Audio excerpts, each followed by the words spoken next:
Hello friends, welcome back to another video. आज मैं आपको बताने जा रहा हूँ कंपाउंड वॉल के बारे में। कई सारे इंजीनियर्स को डाउट है कि इसकी कॉस्टिंग क्या आती है, कैसे निकालते हैं, कितने रुपीस का पोल पड़ता है, कितने रुपीस का प्लेट पड़ता है, और अगर हमारा प्लॉट का साइज़ 50 बाई 100 है तो कितने रुपीस का खर्चा आएगा हमारे पास करीबन। जैसे कि आपने देखा होगा, अगर हम ब्रिक वॉल की बाउंड्री वॉल करते हैं तो करीबन हमारा विथ प्लास्टर करते हैं आप डबल साइड तो करीबन 1500 से 2000 रुपये स्क्वायर फीट का रनिंग फीट का खर्चा आता है आपका। जबकि हमारा खर्चा कंपाउंड वॉल में कितना आना चाहिए, हम कैसे निकालेंगे? तो देखिए, आज मैं आपको बता देता हूँ। कुछ नहीं करना है आपको, आपके कंपाउंड वॉल का खर्चा आता है 90 रुपीज़ स्क्वायर फीट के हिसाब से। 90 रुपीज़ स्क्वायर फीट के हिसाब से आप निकाल सकते हैं। जैसे कि आपके सपोज करिए प्लॉट का लेंथ है 100 फीट और उसका 6 फीट हाइट है, यानी 600 फीट हो गया आपका। अब 600 फीट आपका हो गया है तो आप इंटू कर सकते हैं 90 से। 9 6 जा कितना होता है आपको मालूम है? 6 9 जा 54, यानी आपका करीबन 54,000 रुपीज़ का 100 फीट का वॉल कंप्लीट हो जाएगा। आप देख सकते हैं इसका बेनिफिट्स ये है सबसे पहले तो कि आप एक दिन में से कंप्लीट कर सकते हैं। जबकि अब अगर आप बात करें ब्रिक वॉल की तो उसमें आपके करीबन मोस्टली 7 to 8 डेज लग जाएंगे। आप क्यूरिंग भी करेंगे, प्लास्टर भी करेंगे, पोल भी खड़े करेंगे, कॉलम भी करेंगे, प्लेंथ बीम भी बनाएंगे आप। तो इसको देखिए, आप एक ही दिन में आप 100 फीट का कंस्ट्रक्शन कंप्लीट कर सकते हैं।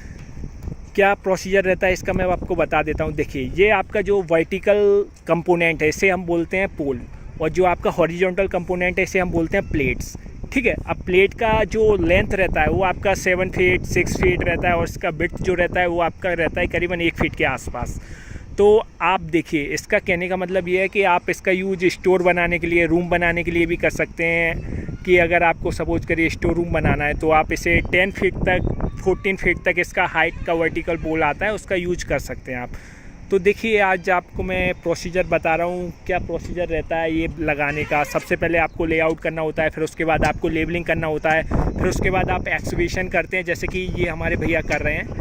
तो देखिए, यहाँ पे करीबन हम 2 फीट गहरा गड्ढा करते हैं जिसमें हम अपना पोल इंसर्ट करते हैं। पोल का हाइट जो रहता है वो रहता है 8 फीट का, जिसमें से 2 फीट पोल हम ज़मीन में इंसर्ट करते हैं और 6 फुट पोल आपका ऊपर निकलता है। तो ऊपर जो निकलता है उसमें वो हमारा हो जाता है अपर बाउंड्री लेवल का। ठीक है, जिसमें हम प्लैंक लगा देते हैं। जैसे कि प्लेट का बात करूं मैं आपको, तो ये 6 प्लेट हमने लगा दिया 1-1 फीट चौड़ाई का, 7 फीट लंबाई में। देखिए, प्लेट का अगर हम बात करें चौड़ाई का तो इसका आता है प्लेट का चौड़ाई 6 फीट से 7 फीट।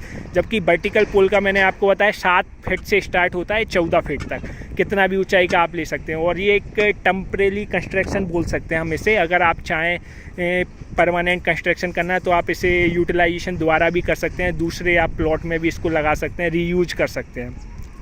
अगर आप रीयूज करते हैं इसका तो करीबन 30 रुपीज़ पर स्क्वायर फीट के हिसाब से आपका खर्चा आएगा। और अगर आप सपोज करिए आप कंस्ट्रक्शन कराना चाह रहे हैं इसका, तो आपका 80 to 19 रुपीज़ पर स्क्वायर फीट के हिसाब से आप कंस्ट्रक्शन करा सकते हैं इसका।